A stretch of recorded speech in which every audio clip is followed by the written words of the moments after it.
ഇന്ന് നമുക്കൊരു calming jar ഉണ്ടാക്കിയാലോ? ഗാലക്സി ജാർ എന്നൊക്കെ പറയും. നമ്മളെ മൈൻഡിനെ സ്ട്രെസ് ഒക്കെ കളഞ്ഞിട്ട് കാമാക്കാൻ ഈ ഒരു ജാർ സഹായിക്കുന്ന പറയുന്നത്. അപ്പൊ എന്താ നമുക്കൊന്ന് ടെസ്റ്റ് ചെയ്താലോ? അതിന് നമുക്കൊരു ട്രാൻസ്പെറന്റ് ബോട്ടിലാട്ടോ വേണ്ടത്. ക്യൂട്ടായ കൂടുതൽ ഭംഗി. ഞാനൊരു നെസ്കഫേന്റെ ബോട്ടിൽ എടുത്തിട്ട് നല്ല പോലെ ക്ലീൻ ചെയ്തെടുത്തേ. ഇനി നമുക്ക് അതൊക്കെ ആവശ്യമില്ല കുറച്ച് ഗിൽറ്റാളാണ് വേണ്ടത്. എന്റെ കയ്യിൽ ഇതാ ഇത്രമാത്രം ഗിൽറ്റാളുണ്ട്. ഇതിൽ ഏത് കളേഴ്സ് എടുക്കുന്നില്ല കൺഫ്യൂഷനിൽ നിന്നപ്പോഴാണ് എല്ലാ കളേഴ്സും എടുത്താൽ എങ്ങനെ ഇരിക്കും എന്നുള്ളൊരു തോട്ട് വന്നത്. പിന്നെ ഒന്നും നോക്കിയില്ല, എല്ലാത്തിനും കുറച്ചീച്ച ഞാൻ അത് കിട്ടണം. പിന്നെ ഇതിക്ക് ആവശ്യമുള്ളത് ഗ്ലിസറിങ് ആണേ.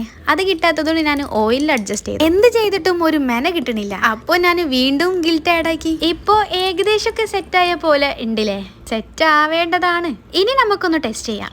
അയ്യവാ, നല്ല ഭംഗിയുണ്ട്. സത്യം പറയാലോ, വീഡിയോയിൽ കാണില്ലാറെ കൂടുതൽ ഭംഗി നേരിട്ട് കാണാനാട്ടോ. നിങ്ങളും ഒന്ന് ടെസ്റ്റ് ചെയ്യ്. സംഗതി വർക്കിംഗ് ആണ് മക്കളെ. നിങ്ങൾക്ക് നമ്മളെ സംഗതി ഇഷ്ടമായെങ്കിൽ സബ്സ്ക്രൈബ് ചെയ്ത് സപ്പോർട്ട് ചെയ്യണേ. അപ്പൊ ഓക്കെ, അടുത്തൊരു വീഡിയോ ആയിട്ട് വരാം. ബൈ.